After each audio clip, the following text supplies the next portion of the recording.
adalah Kiai Haji Ahmad Dahlan. Saya kira masyarakat akan sangat mengenal siapa beliau. Beliau ini adalah pendiri organisasi Muhammadiyah. Organisasi justru yang lebih dulu didirikan di Indonesia. Karena kalau tadi NU itu berdiri tahun 1926, Kiai Haji Ahmad Dahlan mendirikan Muhammadiyah pada tahun 1912.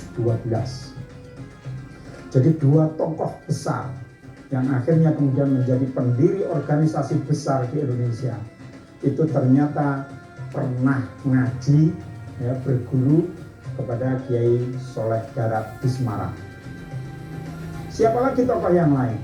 Tokoh yang lain, para pemirsa, ternyata itu adalah tokoh-tokoh yang kalau kita cermati sekarang itu adalah tokoh-tokoh pesantren yang luar biasa hebat sekarang ini. Misalnya siapa? Misalnya Kiai Haji Mahfud dari Pondok Pesantren Termas. Itu juga pernah nyantri di Semarang. Kemudian juga ada saudara beliau Kiai Haji Dahlan. Nah, ini berbeda dengan Kiai Haji Ahmad Dahlan. Yang ini adalah Kiai Haji R. Dahlan. Ini juga dari Termas.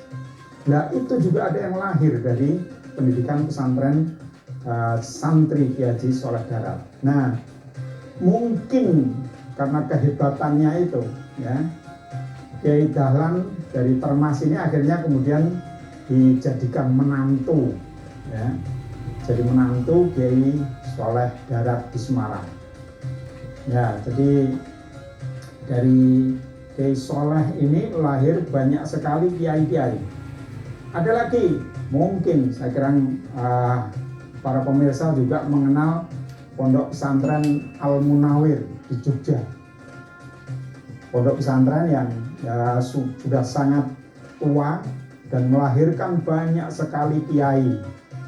Kiai kita yang sekarang kita kenal, misalnya Gus Mus, itu juga antara lain alumni dari Pondok Pesantren Al-Munawir dan santri dari Kiai Munawir. Nah, Kiai Munawir ini adalah santri dari Kiai Soleh Darat. Wah, dari santri Kiai Munawir ini banyak sekali, ya, alumni pesantren sana yang kemudian pada penghafal Al-Quran dan sebagainya. Nah, ini adalah orang-orang yang lahir dari pesantren. Jadi para pemirsa, para kiai-kiai ini banyak sekali yang dilahirkan dari pondok pesantren. Para kiai, ya, yang lahir di pesantren itu ternyata tidak hanya kemudian nanti mereka-mereka ini juga mengembangkan pesantren, tetapi ada beberapa yang kemudian menjadi pegawai keraton, ada yang menjadi pegawai pemerintah kolonial khusus menangani yang bagian keislaman dan sebagainya.